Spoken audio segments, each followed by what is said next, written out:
Sin más dilación, empezamos con la presentación. Bueno, pido disculpas porque yo pensaba hacer algo más elaborado, pero la realidad se impone y esta va a ser seguramente la presentación más chapas del seminario. Pero bueno, vamos con la introducción, que ahora lo que nos toca presentar es Los cuadernos de la cárcel, ¿no? Escritos por Antonio Gramsci entre 1926 y el 35, que en concreto se corresponden a la etapa en la que está en la cárcel debido a un atentado que le hacen a Mussolini en Bolonia, pues aprovecha y pone una ley de excepción y encarcela a varios parlamentarios, entre ellos Gramsci, violando, por cierto, la inmunidad parlamentaria. Y a consecuencia de su estancia en la cárcel, Gramsci moriría pues, por las enfermedades que desarrolló ahí y por las condiciones en las que estuvo viviendo. Y bueno, y vamos allá. Lo primero que tenemos es Hegel y el asociacionismo, ¿no? Y aquí, pues lo que nos viene a decir es que la doctrina de Hegel sobre los partidos. Esto lo vamos a ver. Creo que se puede iniciar un poco igual, ¿no? A ver. Lo dejamos ahí. La doctrina de Hegel sobre los partidos y las asociaciones como tejido privado del Estado se derivó históricamente de las experiencias políticas de la Revolución Francesa y pretendía dar mayor concreción al constitucionalismo. Gobierno con el consentimiento de los gobernados, pero con un consentimiento organizado. Esto es, con lo que serían pues los partidos, las agrupaciones sindicales y demás. El Estado tiene y exige el consentimiento, pero también educa este consentimiento con las asociaciones políticas y sindicales que, sin embargo, son organismos privados, dejados a la iniciativa privada de la clase dominante. Eso es importante, ¿no? De quién son esos partidos y de quién son esas organizaciones. Una concepción que, en opinión de Gramsci, es pues, bastante vaga y primitiva, ¿no? Debido, pues, sobre todo, a la experiencia limitada de ese momento histórico. Y dice que también Marx no podía tener mayor experiencia histórica que Hegel, al menos mucho mayor, pero sí tenía un sentido de las masas debido a sus actividades periodísticas y de agitación. El concepto de organización de Marx sigue enredado entre estos elementos: organización gremial, clubes jacobinos, conspiraciones secretas de pequeños grupos, organizaciones periodísticas, pues todo muy dieciochesco o de principios del siglo XIX, ¿no? Luego tenemos pasado y presente, la espontaneidad y dirección consciente. Se puede dar varias definiciones de la expresión de espontaneidad porque el fenómeno al que se refiere es multilateral. Hay que observar, por de pronto, que la espontaneidad pura no se da en la historia, coincidiría con la mecanicidad pura. Aquí esto está copiado, yo me imagino que falta una coma, pero bueno. En el movimiento más espontáneo, los elementos de dirección consciente son simplemente incontrolables. No han dejado documentos identificables. Puede por eso decirse que los elementos de la espontaneidad es característica de la historia de las clases subalternas. Todo podemos pensar en, yo qué sé, en las revoluciones de esclavos en la antigua Roma o en tantas otras pues, experiencias históricas espontáneas en principio, ¿no? Pero que no han dejado pues, un registro escrito. E incluso de los elementos más marginales y periféricos de estas clases, los cuales no han llegado a la conciencia de clase para sí y por ello no sospechan siquiera que su historia puede tener importancia alguna ni que tenga ningún valor dejar de ellos restos documentales. Existe, pues, una multiplicidad de elementos de dirección consciente en estos movimientos, pero ninguno de ellos es predominante ni sobrepasa el nivel de la ciencia popular de un determinado estrato social, del sentido común, o sea, de la concepción del mundo tradicional de aquel determinado estrato. Esto es, tiene que haber algún tipo de dirección o algún tipo de elementos que son más conscientes que los otros o que por su accionar se llevan a los otros con ellos. O sea que es un espontaneismo, pero en el espontaneismo también se tiene que tener en cuenta esto. Esta unidad de la espontaneidad y la dirección consciente, o sea, de la disciplina, es precisamente la acción política real de las clases subalternas en cuanto política de masas y no simplemente aventura de grupos que se limitan a apelar a las masas. A este propósito se plantea una cuestión teórica fundamental. ¿Puede la teoría moderna encontrarse en oposición a los sentimientos espontáneos de las masas? La teoría moderna del partido, quiere decir. Espontáneo en el sentido de que no debemos a una actividad educadora sistemática por parte de un grupo dirigente ya consciente, sino formados a través de la experiencia cotidiana iluminada por el sentido común, o sea, por la concepción tradicional popular del mundo, cosa que muy pedestremente se llama instinto y no es sino una expresión histórica también, él solo que primitiva y elemental. Esto es, puede estar en contra el instinto primordial de esas clases subalternas con la teoría moderna de partido. No, el socialismo, yo creo que habla de la teoría moderna, se refiere, creo que al socialismo. Entiendo. ¿De socialismo? O sea, no hace mención, creo que no hace mención explícita, porque no puede, pero creo que se refiere al marxismo. Puede ser. Entiendo, ¿eh? No lo Puede sé. ser también. Teoría moderna, la ciencia moderna. Es que como anteriormente habla de partidos, yo he entendido que a la teoría de partido, pero bueno, puede ser también de socialismo. No puede estar en oposición. Hay entre una y otra diferencias cuantitativas de grado, no de cualidad. Tiene que ser posible una reducción, por así decirlo, recíproca, un paso de los unos a los otros y viceversa. Descuidar y aún más despreciar los movimientos llamados espontáneos, o sea, renunciar a darles una dirección consciente, a elevarlos a un plano superior insertándolos en la política, puede a menudo tener consecuencias serias y graves. Ocurre así siempre que un movimiento espontáneo de las clases subalternas coincide con un movimiento reaccionario de la derecha de la clase. Sí, dice que teoría moderna del marxismo. Vale. Ocurre casi siempre que un movimiento espontáneo de las clases subalternas coincide con movimiento reaccionario de la derecha de la clase dominante. Esto es, hay que tener cuidado con los movimientos espontáneos cuando suceden y hay que seguirlos de cerca, porque claro, si sucede un movimiento espontáneo de las clases subalternas, esto quiere decir que inmediatamente o posteriormente puede suceder una reacción del ala derecha de la clase dominante. Entre las causas eficientes de estos golpes de Estado hay que incluir la renuncia de los grupos responsables a dar una dirección consciente a los movimientos espontáneos para convertirlos así en un factor político. Los movimientos espontáneos de los estratos populares más vastos posibilitan la llegada al poder de la clase subalterna más adelantada por la debilidad objetiva del Estado. Esto es un ejemplo progresivo, pero a menudo, pero en el mundo moderno, son más frecuentes los ejemplos regresivos. Luego, sobre el partido, y esto es una cosa que va a repetir bastante durante todo lo que nos ha tocado leer, que en un determinado momento del desarrollo histórico las clases rompen con sus partidos tradicionales. Ya no representan a su clase o a su fracción de clase. Esta es la crisis más delicada y peligrosa porque abre el terreno a los hombres providenciales o carismáticos. Cuando la crisis no encuentra esta solución orgánica, sino la del hombre providencial, significa que hay un equilibrio estático que ninguna clase, ni la conservadora ni la progresista, tiene fuerza para ganar.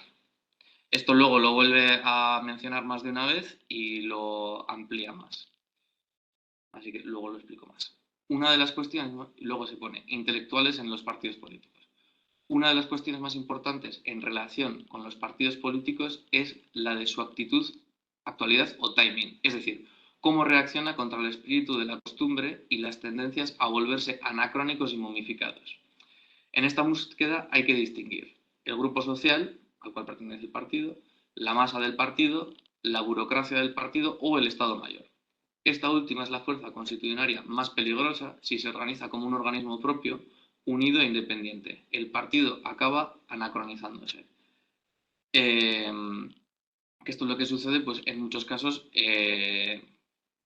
justo pues, en la época de Gramsci, que es que un Estado Mayor de un partido o la cúpula de un partido se va disociando de las masas y de la clase a la que pertenece y en un momento dado el Estado Mayor se sigue avanzando pero se encuentra solo, que luego menciona pues, que es, por ejemplo, lo que sucede en Alemania con el advenimiento del nazismo, ¿no? Y luego da otro ejemplo que es también cuando esa cúpula se vende, ¿no? En el caso, de, pues, por ejemplo, de partidos franceses que menciona, y que si bien retóricamente pues, mantienen una actitud que a priori podría decirse que tiene a representar a su clase, pues luego resulta que no, porque llega a acuerdos y se impone una plutocracia, ¿no? Luego, pasado, presente, Estado y partidos. La función hegemónica o de dirección política de los partidos puede ser evaluada por la vida interna de los mismos. Si el Estado representa la fuerza coercitiva y punitiva de la regulación, legal de un país, los partidos que representan la adhesión espontánea de una élite a dicha regulación deben demostrar en su vida interna particular que han asimilado como principios de conducta moral aquellas normas que en el Estado son obligaciones legales, que se pasa de la legalidad a directamente estar regulado por la moralidad. Desde este punto de vista, los partidos pueden considerarse escuelas de la vida estatal. Luego, aquí, nomenclatura política, privilegios y prerrogativas. No, estáis hablando por ahí, luego lo leeré. Me parece que si bien en un Estado moderno sería absurdo hablar de privilegios a ciertos grupos sociales, no lo es tanto hablar de prerrogativas. Por otra parte, solo se puede hablar de prerrogativas en referencia a los órganos constituidos y en referencia a las funciones políticas, no como representaciones. En la vida económica, la prerrogativa no puede sino estar estrictamente vinculada a la función social y al cumplimiento de determinados deberes.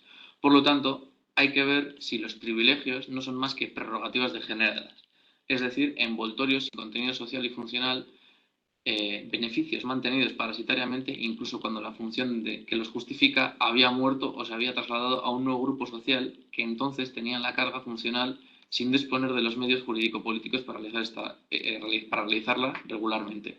Esto, bueno, es un concepto interesante porque hoy en día la verdad que se abusa bastante, ¿no?, del término privilegio. Y luego, en la nomenclatura, facción. Hoy en día el término se utiliza generalmente para denotar una cierta degeneración del espíritu de partido, una cierta unilateralidad.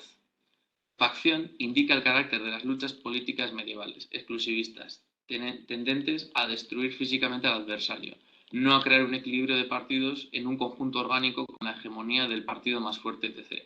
Partido es una parte de un conjunto, facción una fuerza armada que sigue leyes militares exclusivistas. Que esto, bueno, es interesante por los textos que nos tocó la semana pasada, ¿no?, de diferenciar pues tendencia, facción y demás. Maquiavelo, importancia y significado de los partidos. Al escribir la historia de un partido, uno se enfrenta a toda una serie de problemas. ¿Cuál será la historia de un partido? El cuadro tendrá que ser más amplio para explicar esto, ¿no? ¿Qué será la historia de una cierta masa de hombres que habrán seguido a estos hombres? Los habrán apoyado con su confianza, los habrán criticado con realismo, con sus dispersiones y pasividades. Pero, ¿esta masa estará formada solo por miembros del partido? Habrá que seguir los congresos, las votaciones, etc. Todo el conjunto de formas en que una masa partidaria manifiesta su voluntad. Pero, ¿será esto suficiente? Evidentemente, habrá que tener en cuenta el grupo social del que el partido es expresión y la parte más avanzada. Y la historia de un partido no puede dejar de ser la historia de un grupo social concreto. Pero este grupo no está aislado en la sociedad, tiene amigos, afines, adversarios, enemigos. Solo la compleja imagen de todo el conjunto social resultará la historia de un partido concreto, por la que puede decirse que escribir la historia de un partido significa escribir la historia general de un país desde un punto de vista monográfico, para destacar un aspecto característico del mismo. Un partido habrá tenido mayor o menor importancia, mayor o menor trascendencia, precisamente en la medida en que su actividad particular haya tenido mayor o menor peso en la determinación de la historia de un país. Que vemos aquí que, bueno, desde un fenómeno concreto como puede ser un partido, ¿no?, se puede hacer prácticamente pues el análisis de una situación concreta de un momento histórico concreto, ¿no? Los intelectuales son un grupo social. El punto central de la cuestión que sigue la distinción entre los intelectuales como categoría orgánica de todo grupo social fundamental y los intelectuales como categoría tradicional, en qué se convierte el partido político en relación con el problema de los intelectuales. Hay que hacer algunas distinciones. Una, para algunos grupos sociales el partido político no es más que la forma propia de elaborar su propia categoría de intelectuales orgánicos. Aquí Gramsci se refiere a estos como graduados de tropa, ¿no? Y luego, otra sería el partido político para todos los grupos es precisamente el mecanismo que cumple la misma función en la sociedad civil que en el Estado cumple en mayor medida y de forma más sintética en la sociedad política. Es decir, procura la soldadura de los intelectuales orgánicos de un grupo determinado, el dominante, y de los intelectuales tradicionales. Y esta función la realiza el partido precisamente por su función fundamental, que es la de elaborar a sus miembros elementos de un grupo social nacido y desarrollado como económico, hasta convertirlos en intelectuales políticos cualificados, dirigentes, organizadores de todas las actividades y funciones inherentes al desarrollo orgánico de una sociedad integral civil y política, ¿no? O sea, la función del partido político es fusionar estos dos elementos, ¿no? Que todos los miembros de un partido político sean considerados intelectuales, hay aquí una afirmación que puede prestarse a la broma y a la caricatura. Sin embargo, si se reflexiona, nada puede ser más exacto. Habrá una distinción de rangos. Un partido puede tener una afiliación mayor o menor, y en función de eso, pues bueno, que unos estén más avanzados que otros. Pero bueno, eso no es lo que importa. Lo que importa es la función que es directiva y organizativa, que es educativa, que es intelectual. En el partido político, los elementos de un grupo social económico superan este momento de su desarrollo histórico y se convierten en agentes de actividades generales, nacionales e internacionales. Porque en este punto Gramsci ya menciona, en realidad, si unos comerciantes quisieran comerciar, pues para eso ya hay asociaciones que se dedican específicamente a eso. Sin embargo, si forman un partido político es porque tienen otra intención, que es, pues bueno, tener una injerencia en la vida política. Observaciones sobre algunos aspectos de la estructura de los partidos políticos en periodos de crisis orgánica. En un momento determinado de su vida histórica, los grupos sociales se desprenden de sus partidos tradicionales, ¿no? Como ya se ha comentado antes. Cuando se producen estas crisis, la situación inmediata se convierte en delicada y peligrosa porque el campo está abierto a soluciones de fuerza, ¿no?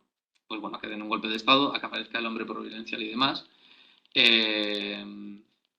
Aquí, pues bueno, se puede notar pues, que está hablando, pues, por ejemplo, de lo que sucedió en Italia o de lo que sucedió en Alemania, ¿no?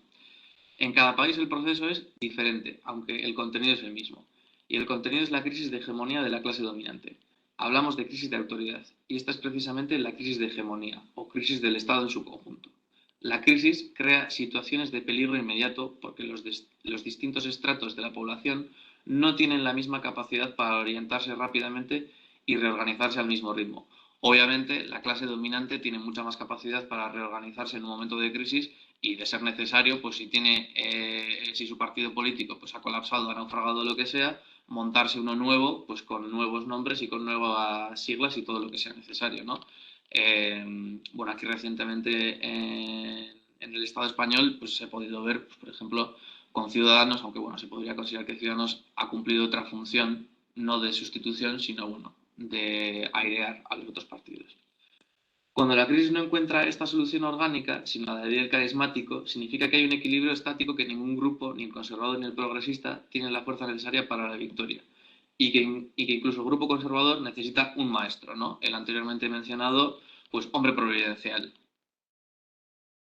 Los partidos nacen y se constituyen como organizaciones para dirigir la situación en momentos históricamente vitales para sus clases. Esto es importante, ¿no? El partido y la clase. Al examinar este orden de acontecimientos, se suele olvidar hacer un lugar adecuado al elemento burocrático, civil y militar. Los estratos sociales de los que los complejos estatales dados se recluta tradicionalmente la burocracia. O sea, no solo al aparato civil, burocrático, civil y militar, sino también hay que reparar a la clase de la que se extrae este aparato. Un movimiento político puede tener un carácter militar, aunque el ejército como tal no participe abiertamente en él, ¿no? Porque ¿de dónde se saca este aparato burocrático? Pues en la Europa moderna, en el tiempo de Gramsci, este estado se puede identificar en la mediana y pequeña burguesía rural, más o menos extendida en los distintos países en función del desarrollo de las fuerzas industriales por un lado y de la reforma agraria por el otro. Por supuesto que la carrera burocrática no es un monopolio de este estrato social. Sin embargo, le es particularmente adecuada, ¿no? Por sus características concretas. Los elementos de este grupo están acostumbrados a mandar directamente, incluso a pequeños núcleos de hombres, y a mandar en un sentido político.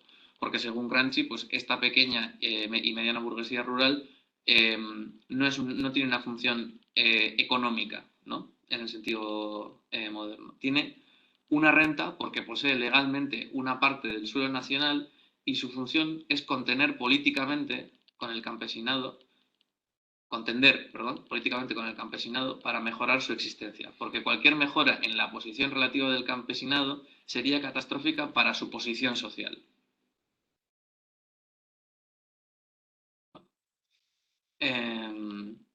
Este grupo social encuentra sus límites y las razones de su íntima debilidad en su dispersión territorial y en la inhomogeneidad íntimamente ligada precisamente a esta dispersión.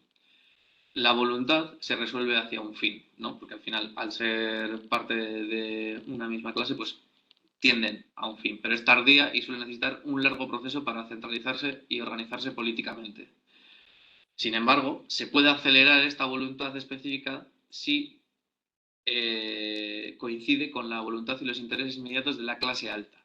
No solo se acelera el proceso, sino que manifiesta inmediatamente la fuerza militar de este estrato que a veces, habiéndose organizado, dicta la ley a la clase alta, al menos en lo que se refiere a la forma de la solución, sino al contenido. Esto es debido porque, por las características del campo, los contraataques deben ser más rápidos y decisivos, porque es mucho más fácil personalizar en el campo, por las relaciones sociales que había en la época de Gramsci, por parte de las clases subalternas, a los responsables de la opresión o de los problemas que están teniendo, ¿no? Entonces, para este grupo social en concreto se vuelve necesario que ese contraataque sea más rápido y decisivo y aplastar más rápidamente cualquier problema que pueda haber en el campo. Este grupo entiende y ve que el origen de sus problemas está en las ciudades, en la fuerza de las ciudades, y por tanto entiende que debe dictar la solución a las clases altas urbanas para que el principal foco se extinga, aunque esto no convenga inmediatamente a las clases altas urbanas. Que esta capacidad de dictar pues es debido a que, en cierto sentido, pues bueno, son una parte muy importante del aparato burocrático civil y militar, y eso les da una fuerza, ¿no?, para poder dictar esos términos a la clase alta en un momento dado. Por lo tanto, en toda una serie de países, la influencia del elemento militar en la vida del Estado no solo significa la influencia y el peso del elemento técnico-militar, sino la influencia y el peso del estatus social del que procede especialmente el elemento técnico-militar, ya la ya mencionada burguesía media y baja rural, sobre todo los oficiales subordinados. Cuando hay una crisis, entra en acción la clase militar burocrática, que por medios militares sofoca el movimiento en el campo, inmediatamente más peligroso, para ellos por supuesto. En la lucha encuentra una cierta unificación política e ideológica, encuentra aliados en las clases medias urbanas, medias en el sentido italiano, fortalecidas por los estudiantes de origen rural que se quedan en la ciudad, imponen sus métodos políticos a las clases altas, que deben hacerle muchas concesiones y permitir cierta legislación favorable. En definitiva, consiguen impregnar el Estado de sus intereses hasta cierto punto y sustituir a una parte de la clase dirigente, continuando con el desarme general y previendo el peligro de la guerra civil entre sus propias fuerzas armadas, pues por el elemento que tiene esta clase en concreto, y el ejército de reclutas de si la clase alta muestra demasiadas desavenencias de resistencia, ¿no? Al final ahí se crea un nuevo bloque de poder hegemónico que comparte intereses económico-políticos. Yo no sé vosotros, pero leyendo esto, de lo que me acuerdo es de la escena esta de Novecento, ¿no?, que se reúnen en una iglesia a ver qué pueden hacer para aplastar a los campesinos. Bueno, esto está repetido. Pasado y presente. Véanse las observaciones dispersas sobre ese carácter del pueblo italiano que puede llamarse apoliticismo.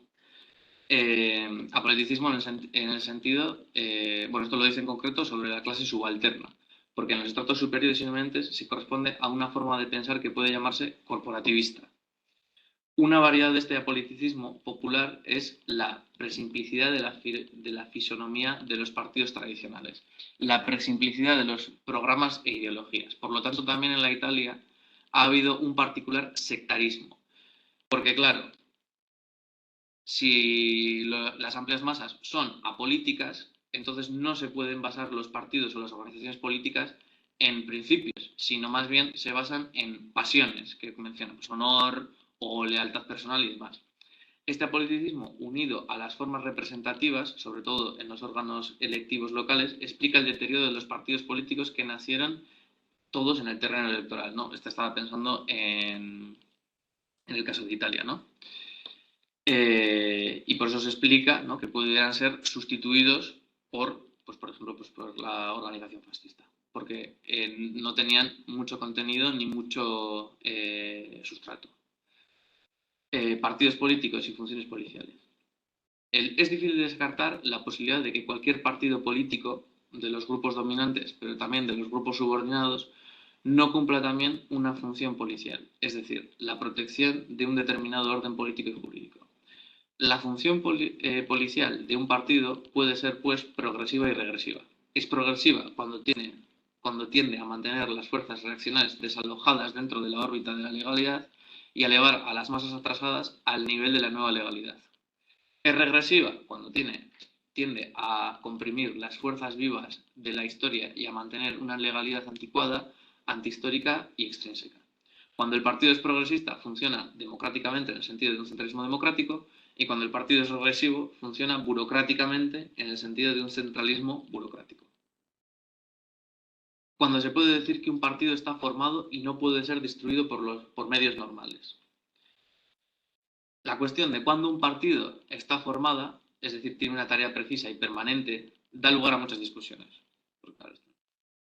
Es cierto que se puede decir que un partido nunca está realizado y formado en el sentido de que cada desarrollo crea nuevas tareas y deberes, ¿no? Y se tiene que ir desarrollándose, pero aquí queremos referirnos a un momento concreto de este proceso del desarrollo. ¿Cuándo se convierte un partido en históricamente necesario? Cuando las condiciones de su triunfo, de su inevitable conversión en Estado, están al menos en proceso de formación y permiten normalmente su desarrollo posterior, ¿no? Pero ¿cuándo se puede decir en estas condiciones que un partido no puede ser destruido por medios normales?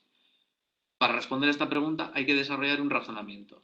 Para que exista un partido deben confluir tres elementos básicos. Uno, un elemento difuso de hombres comunes y corrientes, cuya participación es ofrecida por la disciplina y la lealtad, no por un espíritu creativo y altamente organizativo. Sin ellos, el partido no existiría, pero también es cierto que el partido tampoco existiría solo con ellos. El elemento cohesionador principal, que centraliza en el ámbito nacional, que hace eficiente y poderoso un conjunto de fuerzas que por sí solas no contarían nada o poco más. Este elemento está dotado de una fuerza altamente cohesionada, centralizadora y disciplinadora. También es cierto que por sí solo este elemento no formaría el partido, pero lo formaría más que el primer elemento considerado. Y tercero, un elemento intermedio que articula el primero con el tercero, uniéndolos no solo físicamente, sino moral e intelectualmente, ¿no? Estos serían, pues, los tres elementos, ¿no?, que son necesarios para la aparición de ese partido, ¿no? Teniendo en cuenta estas consideraciones, puede decirse que una parte no puede ser destruida por medios normales cuando, al existir necesariamente el segundo elemento, cuyo nacimiento está ligado a la existencia de las condiciones materiales objetivas, y si este segundo elemento no existe, todo razonamiento es vacuo, aunque sea un estado disperso y errante, los otros dos pueden dejar de formarse, es decir, el primero forma necesariamente el tercero como su continuación y medio de expresión. Para que esto ocurra, debe haberse formado una convicción férrea de que es necesaria una determinada solución de los problemas vitales. Sin esta convicción no se formará el segundo elemento, cuya destrucción es la más fácil por su escaso número, pero es necesario que este segundo elemento, si se destruye, haya dejado como herencia un fermento a partir del cual reformarse. Esto es, que si existe una gran masa de gente que tiene unos determinados intereses y unos determinados problemas, se va a ir formando los otros dos elementos, ¿no? Este segundo elemento, que sería el más importante, ¿no?, pues se puede entender que sería, pues, la parte más avezada o la parte más consciente, ¿no? Maquiavelo. Se plantea la cuestión de si los grandes industriales tienen un partido político propio y permanente. La respuesta me parece negativa. Los grandes industriales utilizan de vez en cuando los partidos existentes, pero no tienen un partido propio. Por lo tanto, no son agnósticos ni apolíticos, de ninguna manera. Su interés es un determinado equilibrio que obtienen precisamente fortaleciendo sus propios medios de vez en cuando a esto o aquello de las partes del variado tablero de ajedrez político, con excepción, por supuesto, pues, de la parte antagónica, ¿no? Es cierto, sin embargo, que si esto ocurre en la vida normal, en los casos externos, que son entonces, en los casos extremos, que son entonces los que cuentan, como la guerra en la vida nacional, el partido de los grandes industriales es el partido de los agrarios, que en cambio tienen su propio partido permanente. Los agrarios son políticamente mucho mejores organizadores que los industriales, atraen a más intelectuales y son más permanentes en sus directivas. Maquiavelo, elementos de la política. Hay que decir que los primeros, que se olvidan precisamente de los primeros elementos, hay que decir que los primeros que se olvidan son precisamente los primeros elementos, los más elementales. En cambio, ellos, repetidos innumerables veces, se convierten en los pilares de la política y de cualquier acción colectiva. El primer elemento es que realmente hay gobernantes y gobernados, directores y dirigidos. Toda la ciencia y el arte de la política se basa en este hecho primordial e irreductible, bajo ciertas condiciones generales, claro. Ante este hecho, habrá que ver cómo dirigir de manera más eficaz. Hay que tener claro que la división de los gobernados y los gobernantes, aunque en última instancia provienen de una división de grupos sociales, existe, dadas las cosas como son, incluso dentro de un mismo grupo, incluso socialmente homogéneo. Y con eso hay que tener cuidado, porque, sí, bueno, y con eso hay que tener cuidado, porque es difícil desarraigar el cardonismo de los dirigentes, es decir, la persuasión de que algo que se hará porque el líder cree que es lo correcto y racional que se haga, y si no se hace, la culpa es de que, bueno, que los que deberían haberlo hecho, ¿no? De los que deberían haberlo ejecutado, no es culpa del líder. Pero bueno, Gramsci nos dice que por eso siempre después de cada revés hay que buscar primero la responsabilidad en los dirigentes, que son los que tienen que dirigir. Establecido el principio de que hay dirigentes y gestores, gobernados y gobernantes, es cierto que los partidos son hasta ahora la forma más adecuada de elaborar el liderazgo y la capacidad de dirección. Problemas de la cultura. Fetichismo. ¿Cómo se puede describir el fetichismo? Un organismo colectivo se compone de individuos que forman el organismo en una medida en que se han dado y aceptan activamente una determinada jerarquía y dirección. Si cada uno de estos miembros individuales piensa en el organismo colectivo como una entidad ajena a sí mismo, es evidente que este organismo ya no existe de hecho, sino que se convierte aún en un fantasma del intelecto, un fetiche. Un fetiche que aquí Gramsci lo usa no en el sentido que hoy en día suele tener la palabra fetiche, sino en un sentido antropológico. Bueno, no sé si sabéis que en muchos cultos africanos existe la figura del fetiche, que es una figurita de madera o de otro elemento, que los cultistas piensan que está vivo. Pero obviamente pues es un fetiche, un objeto inerte, ¿no? Lo usa la palabra en este sentido.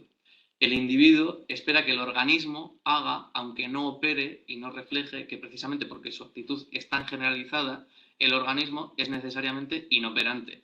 Es decir, los organismos necesitan de gente que esté ahí y que esté haciéndolo funcionar. Por otra parte, hay que reconocer que al estar extendida una concepción determinista y mecánica de la historia, cada individuo, al ver que a pesar de su no intervención, sin embargo, ocurre algo, es llevado a pensar que precisamente por encima de los individuos existe una entidad fantasmagórica, el tal fetiche, la abstracción del organismo colectivo, una especie de divinidad autónoma que no piensa con ninguna cabeza concreta, pero que sin embargo piensa que no se mueve con las piernas de ciertos hombres, pero que sin embargo se mueve, como se podría pensar pues, del fetiche, ¿no? Una ciencia colectiva, una conciencia colectiva, es decir, un organismo vivo, solo se puede formar después de que la multiplicidad se haya unificado a través de la fricción de los individuos. Esto es, el fetichismo, pues no puede ser, ¿no? No puede ser que un organismo se forme sin que de verdad haya individuos ahí friccionando para que se forme. Pasado y presente. Una de las manifestaciones más típicas del pensamiento sectario, el pensamiento sectario es aquel por el cual no se ve el partido político, el pensamiento sectario es aquel por el cual no se ve que el partido político no es solo la organización técnica del propio partido, sino todo el bloque social activo del que el partido es la guía porque es la expresión necesaria, es aquel por el que se cree que siempre se puede hacer ciertas cosas aunque la situación política militar haya cambiado. Que bueno, esto sería básicamente un desnortado, que aquí Gramsci lo explica más utilizando una fábula clásica de Ticio y Cayo, ¿no? Que Cayo le escribe a Ticio un grito, una declamación, pero siempre todo el rato la misma, y según el día, pues bueno, al principio la gente aplaude, pero claro, cambia el día y la gente deja de aplaudir. Esto es, hay que ser consciente de que no se puede actuar siempre de la misma forma. Y el pensamiento sectario, ¿no? Pues sería que siempre se tiene que actuar de la misma forma, pues como si hubiera un manual para hacerlo. Maquiavelo. ¿Es necesaria la acción política en el sentido estricto para que se pueda hablar de partido político? Se puede observar que en el mundo moderno, en muchos países, los partidos orgánicos y fundamentales, por necesidad de lucha o por alguna otra razón, se han dividido en fracciones, cada una de las cuales toma el nombre de partido e incluso de partido independiente. A menudo, por tanto, el Estado Mayor intelectual del partido orgánico no pertenece a ninguna de estas fracciones, sino que opera como si fuera una fuerza directora por derecho propio, superior a los partidos y a veces incluso es creído como tal por el público. Bueno, aquí se podría hablar, ¿no? O para hacerle un paralelismo con los think tanks, ¿no? Que podría ser que influyen en más de un partido. Además, el fenómeno ofrece aspectos interesantes en los países en los que existe un partido único y totalitario en el gobierno, porque dicho partido ya no tiene funciones puramente políticas, sino que solo funciones técnicas de propaganda, política e influencia moral y cultural. La función política es indirecta. La función política es indirecta, porque si no hay otros partidos legales, siempre hay otros partidos de facto o tendencias legales incoercibles, contra las que se polemiza y se lucha contra el juego de la mosca ciega. El problema del liderazgo político en la formación y desarrollo de la nación y el Estado moderno en Italia. En lo que respecta al jacobinismo y al Partido de Acción, un elemento que hay que poner en primer plano es este, que los jacobinos conquistaron su función de partido dirigente a través de una lucha incesante. En realidad se impusieron a la burguesía francesa, conduciéndola a una posición mucho más avanzada de la que hubieran querido ocupar espontáneamente los núcleos burgueses primitivamente más fuertes y también mucho más avanzada de la que hubieran debido permitir las premisas históricas. De ahí los golpes de retorno y la función de Napoleón. Los precursores de la revolución son, en realidad, reformistas moderados, que hacen mucho ruido, pero que en realidad exigen muy poco. Poco a poco se va seleccionando una nueva élite, que no solo está interesada en las reformas corporativistas, sino que tiende a concebir a la burguesía como el grupo hegemónico de todas las fuerzas populares. Y esta selección se produce por la acción de dos factores, la resistencia de las viejas fuerzas sociales y la amenaza internacional. El tercer estado habría caído en estos sucesivos escollos sin la energética acción de los jacobinos, que se opusieron a toda detención intermedia del proceso revolucionario y enviaron a la guillotina no solo a los elementos de la vieja sociedad acérrima, sino también a los revolucionarios de ayer, convertidos ahora en reaccionarios.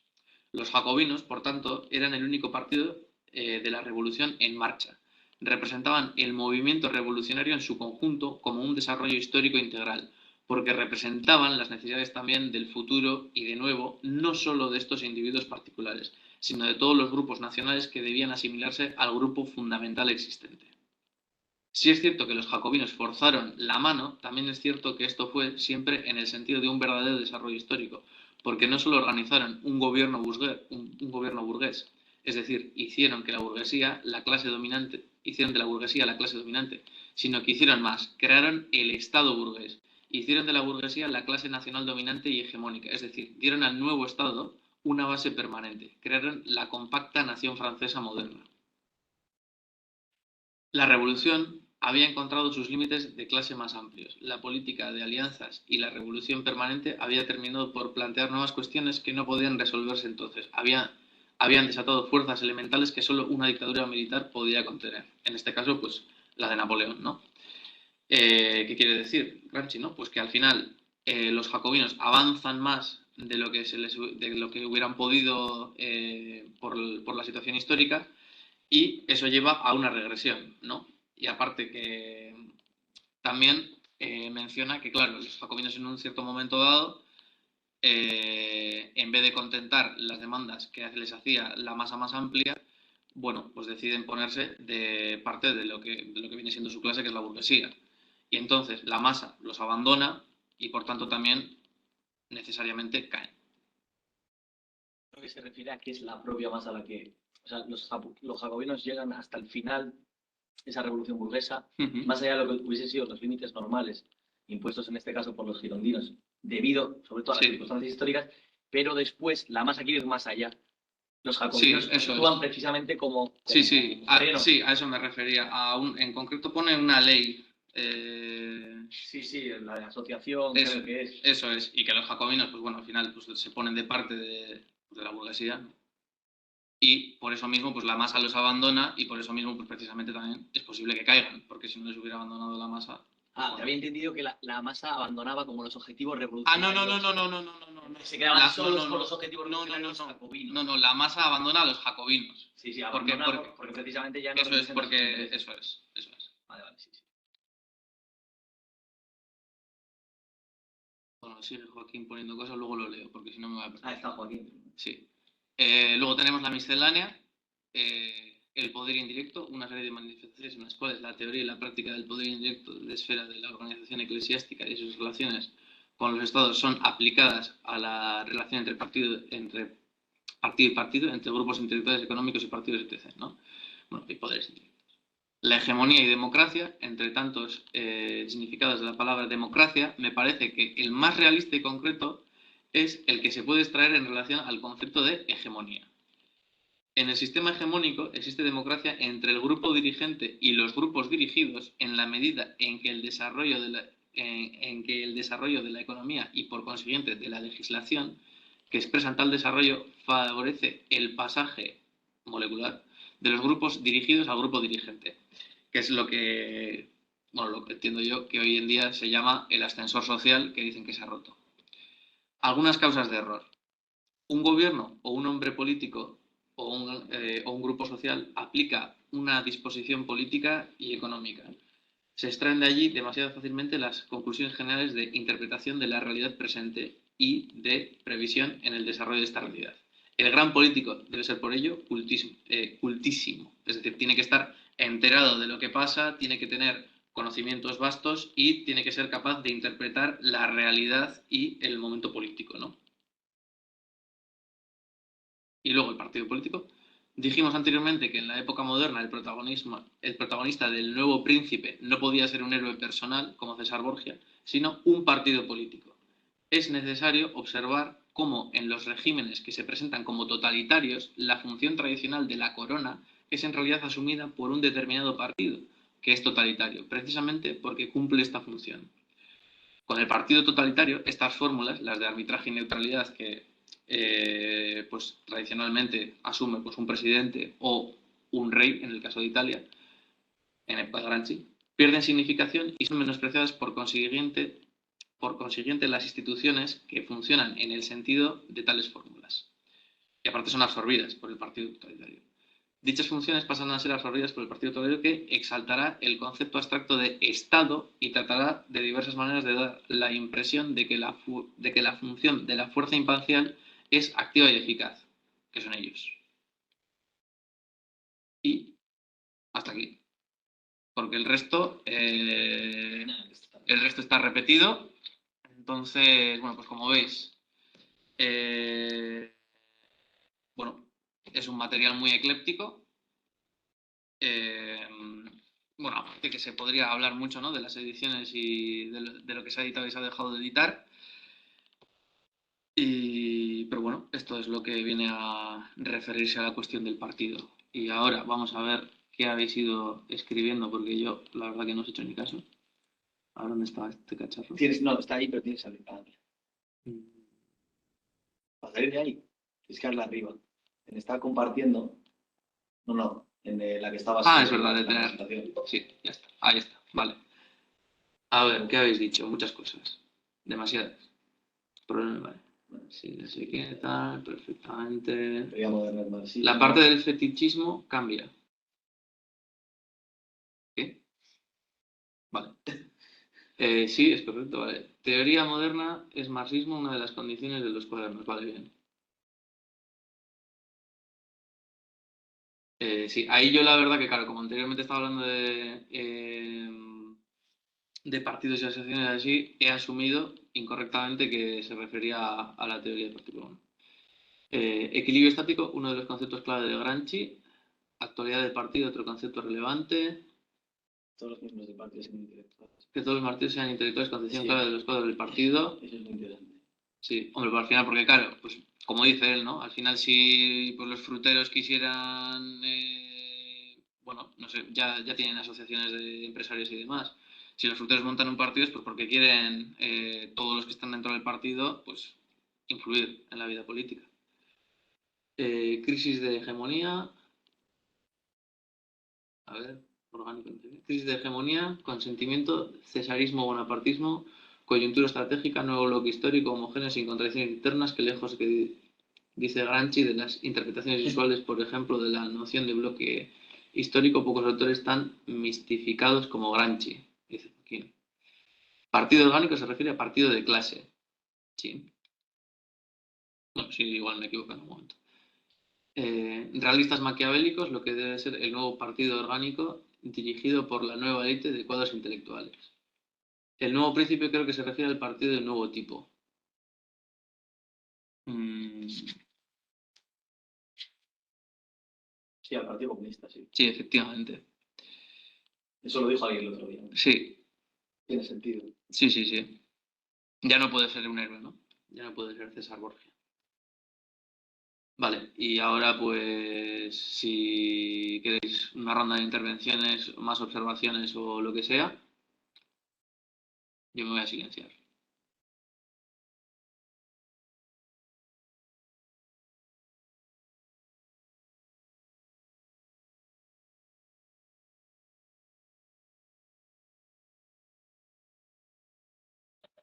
Vamos, Ander.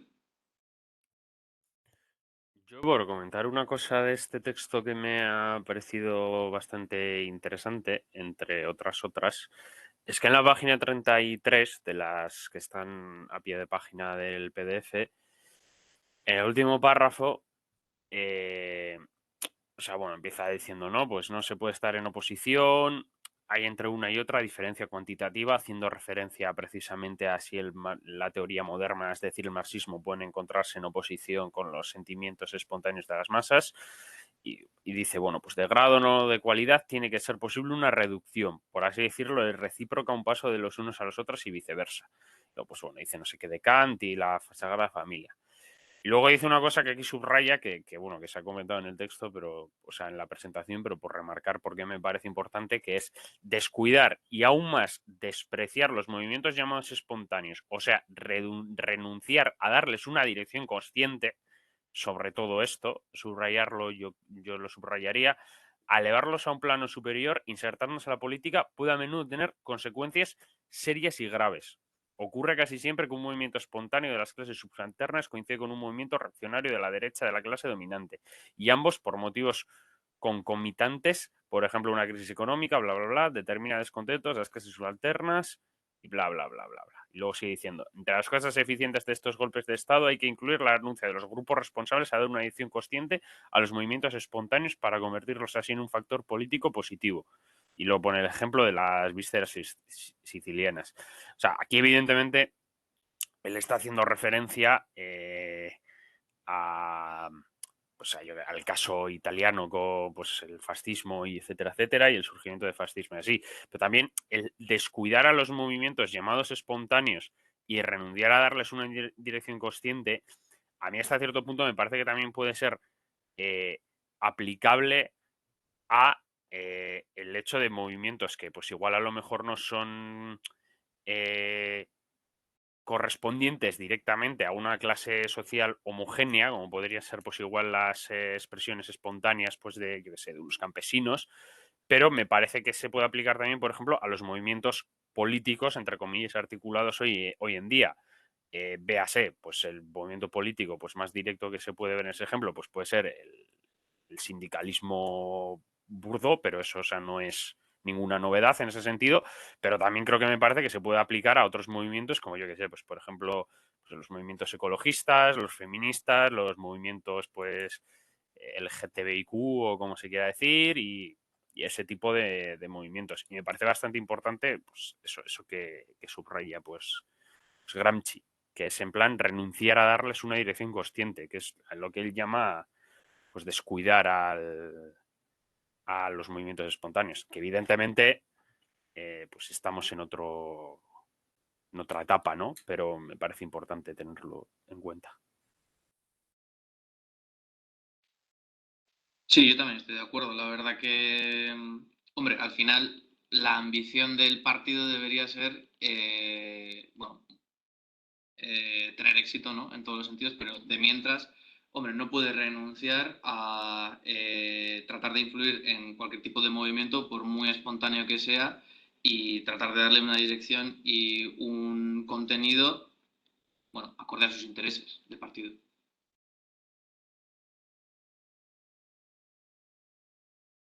¿Alguna otra cuestión?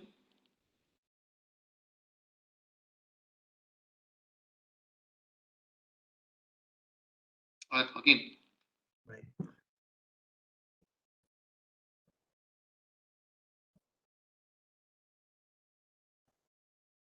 No se te oye, Joaquín. ¿Me oye? No, no se te oye bien.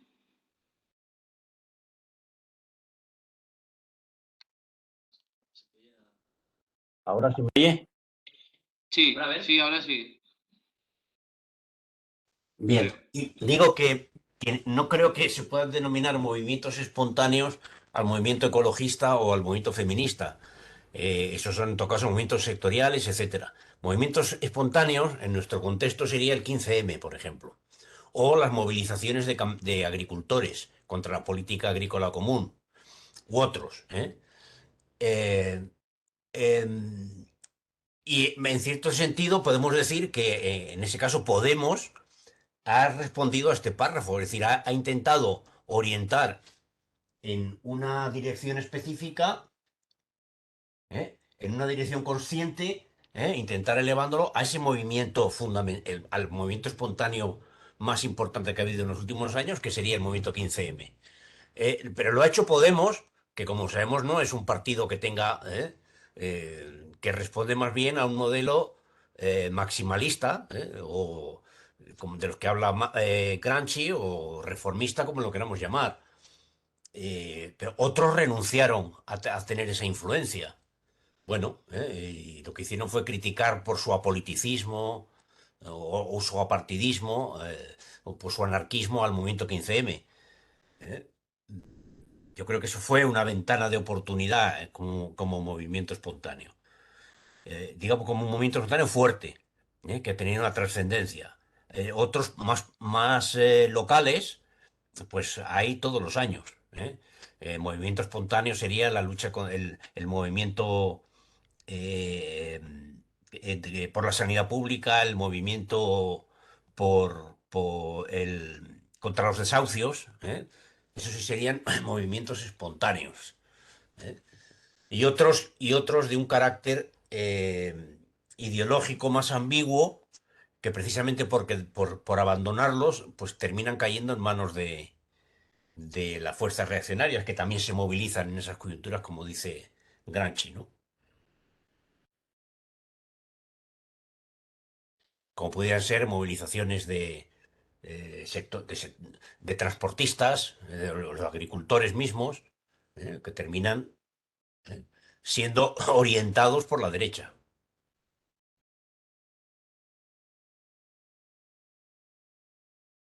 Bueno, sí, pues probablemente en los últimos años el movimiento más espontáneo que ha habido será probablemente el 15M. Sí. No, la verdad que yo hay poco más tengo que decir, sí, pero bueno, también, bueno, no sé, a mí se me ocurre que también, pues por ejemplo, pues como ha dicho Ander, ¿no? Pues bueno, en el ecologismo, por ejemplo, el ecologismo como tal, no, pero bueno, a lo mejor pues las plataformas contra el TAP o yo qué sé, o contra Bolinchu que ha habido últimamente, pues bueno, sí, yo creo que también se puede considerar movimiento espontáneo.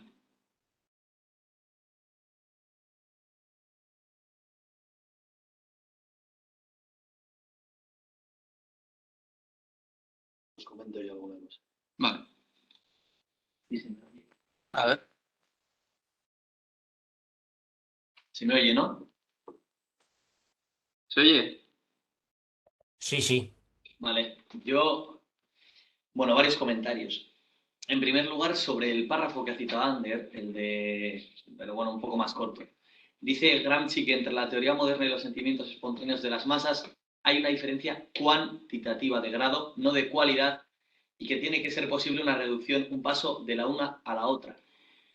A mí esta tesis de Gramsci, al menos tal y como está formulada, porque yo creo que luego Gramsci, al final, el planteamiento leniano sí que lo tiene asimilado, me parece que es una formulación inexacta en términos leninianos.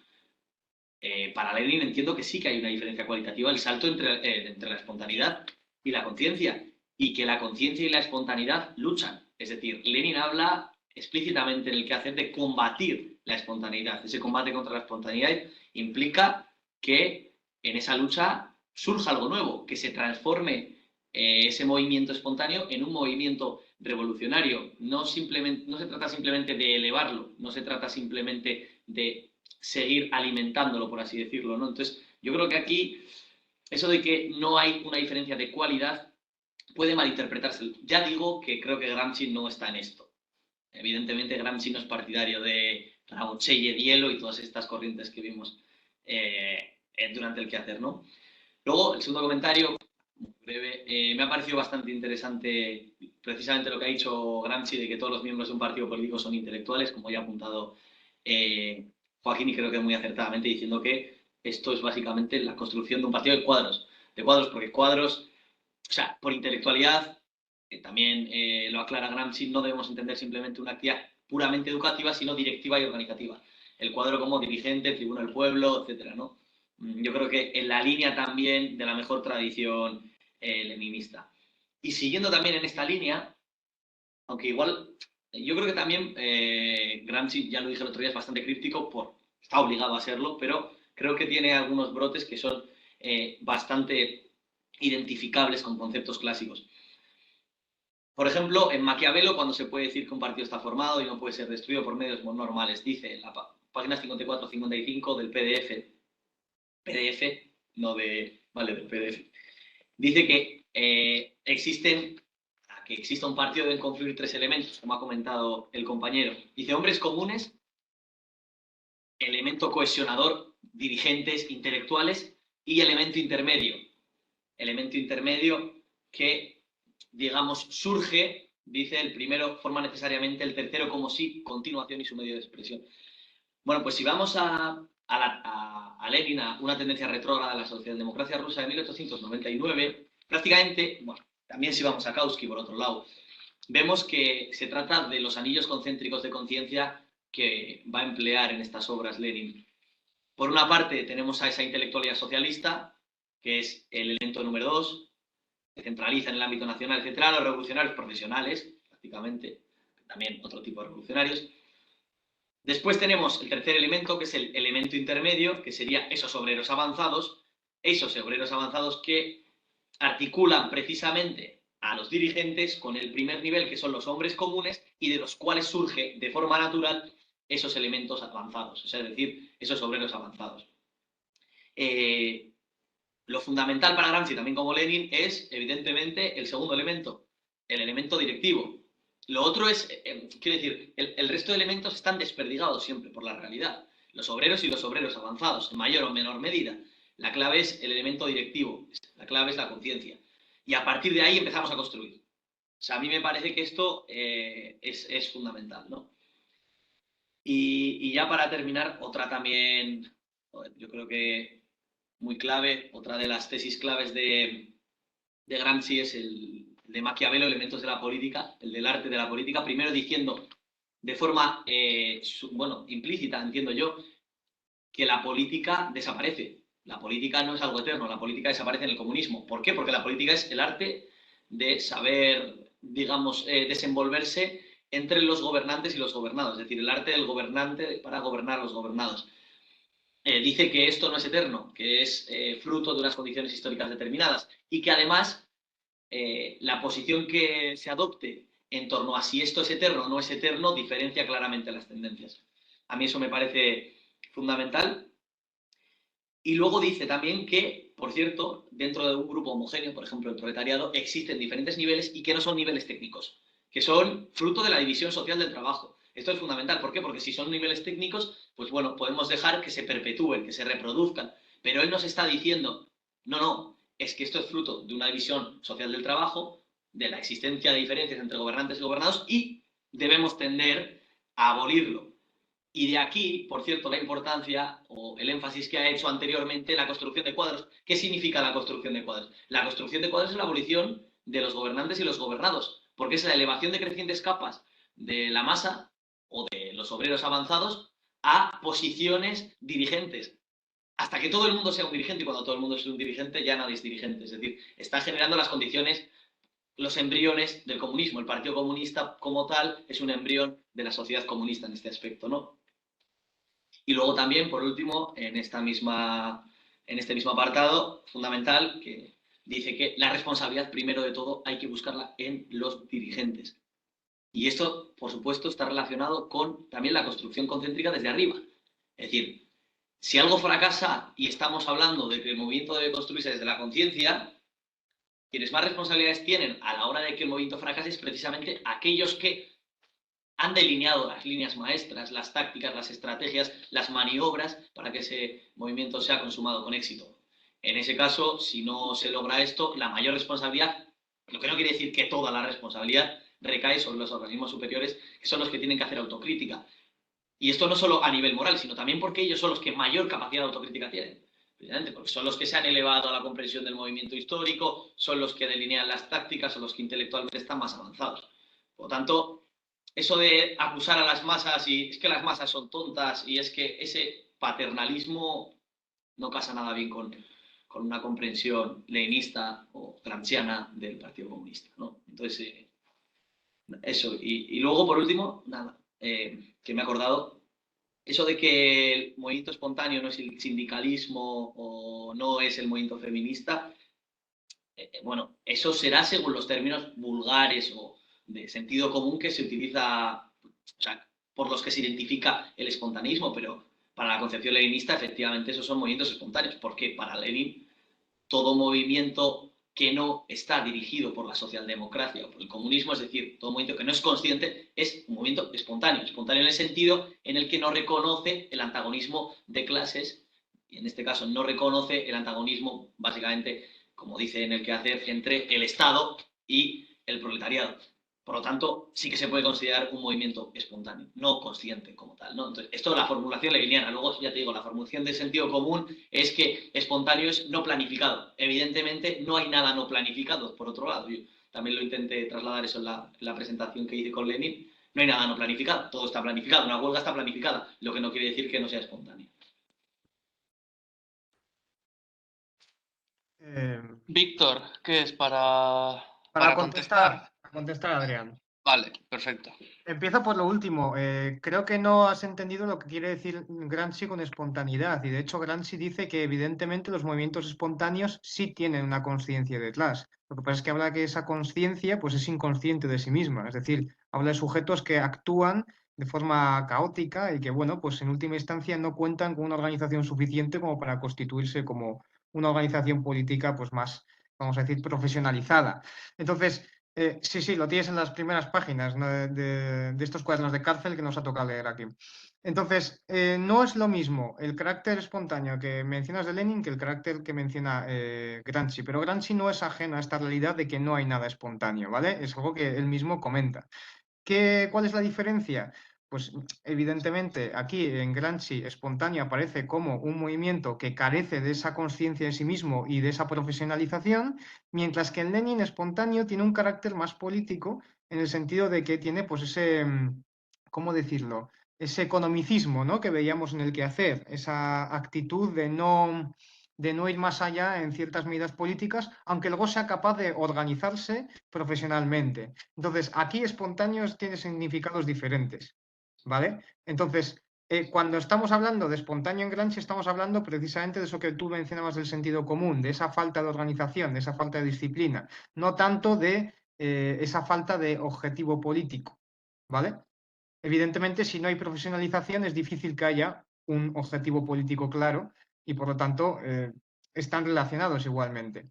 Y luego, es algo menor, pero también creo que merece la pena puntualizar, cuando decías que hay una discrepancia entre el cualitativo y cuantitativo que menciona Gramsci, yo entiendo que lo que está diciendo aquí es que cuando dice que no es una diferencia cualitativa, se refiere a que no hay una contradicción con los intereses espontáneos de las masas, sino que por el contrario, hay una diferencia cuantitativa en el nivel de concreción política, de discernir cuál es el objetivo político entre ese espontaneismo de las masas y la línea del partido. Entonces, lo que hay que hacer es acercar. Por eso es una cuestión de grado, cuantitativa.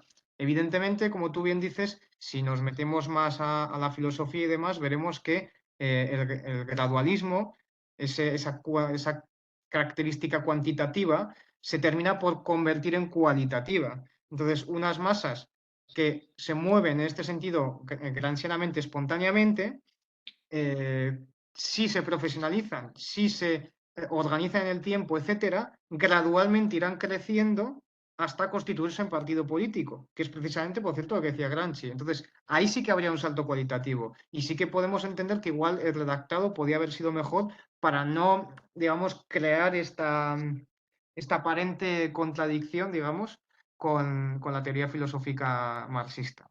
Pero vamos, insisto, creo que ahí cuando está hablando de cualitativo se refiere a que no hay una diferencia esencial en los objetivos, sino que hay una diferencia en la capacidad de realizar un análisis y un programa partidario por esas masas espontáneas. Entonces, digamos que hay que cubrir esa diferencia gradual cuantitativa, lo tiene que hacer el partido, no tiene que ser capaz de su línea, pues acercarla, trasladarla y recoger también lo que dicen esas masas que se han movilizado espontáneamente. Y recalco de nuevo esta idea de espontáneo, que aquí no es la misma, no es exactamente la misma que veíamos con el espontaneísmo de Lenin. Por cierto, tenemos que tener en cuenta otra cuestión. El italiano, que es una lengua romance, es muchísimo más rica en vocabulario y en expresiones que el ruso, que es una lengua muy pobre. Entonces, tenemos también que tener en cuenta esta realidad, que puede ser gracioso y tal, pero la verdad es que cuando leemos textos de origen soviético, pues ciertamente ahí podemos tener algún problema a la hora de trasladarlos a nuestros lenguajes pues, más ricos.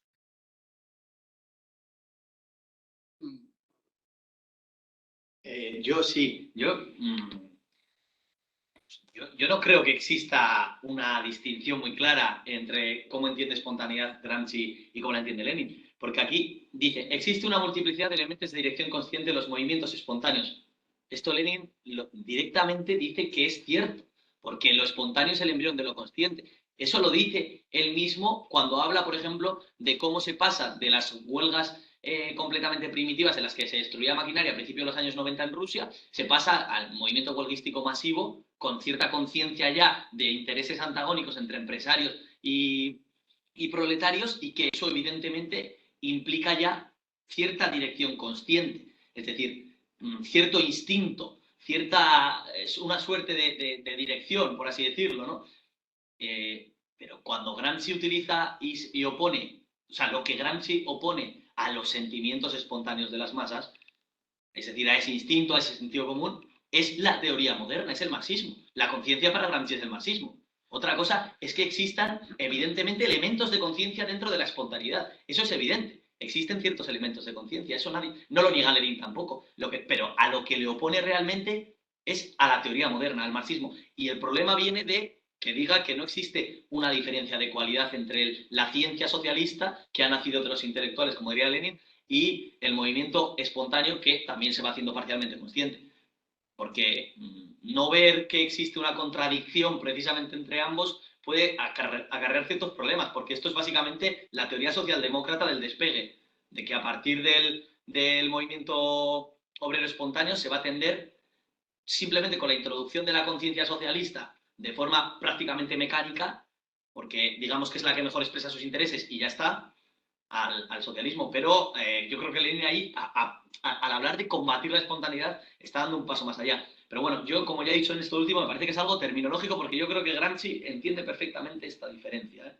Yo creo que, vamos, por lo que veo en las siguientes páginas, no lo comprende al modo leniniano, pero bueno. O sea, yo te diría que es una cuestión muy concreta de lo que está explicando en ese momento. Quiero decir, en ese momento está explicando de que no hay una diferencia, no hay una contradicción con los intereses instintivos de las masas, o no debería haberla, con respecto a los intereses del partido, pero evidentemente.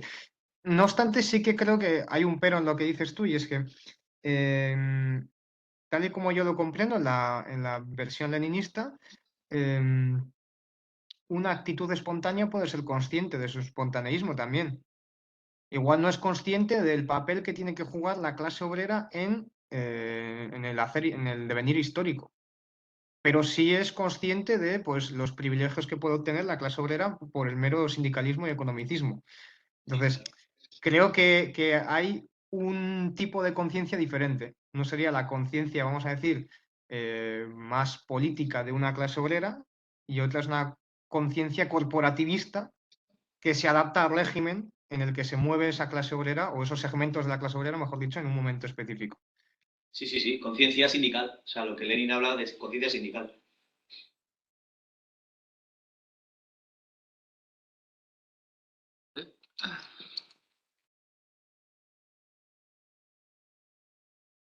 Víctor, ¿a qué te referías con que la parte del fetichismo cambia? Bueno, realmente lo he vuelto a leer y no, es básicamente lo mismo, ¿eh? O sea, cambia un poco, pero viene a decir lo esencial de los dos puntos es lo mismo, aunque sí que te cambia un poco el redactado y demás, pero en última instancia sí. Ah, vale, vale, vale. Vale, pues ¿alguien más tiene algo más que aportar o algo más que añadir?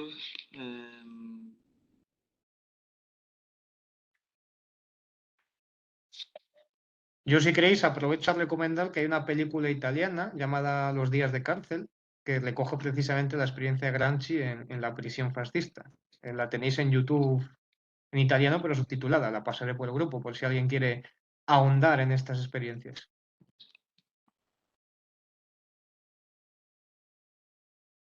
Yo la verdad que cuando he leído muchos pasajes, ya os digo que de lo que me he acordado es de Novecento.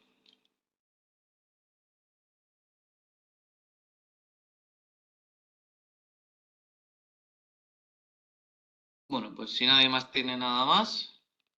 Una cosa, simplemente por apuntar, respecto a la conciencia y la espontaneidad, en el seminario de Lenin, si no estoy metiendo mucho la pata, no se ha leído, pero hay explícitamente un texto de Lenin que creo que es algo así como la conciencia y la conciencia revolucionaria y la espontaneidad de las masas, en el cual sistematiza bastante esto que se ha estado hablando. Y creo que ahí se deja bastante claro cómo pues, se podía intuir en los textos, bueno, y que también está bastante claro en los textos que hemos leído en Lenin de otras sesiones, que lo que antepone Lenin a espontaneidad no es la falta de organización ni la falta de conciencia, sino la falta de conciencia socialdemócrata, dice él. Pero bueno, que está ahí el texto para pues quien lo quiera consultar, que es interesante en ese sentido. Correcto.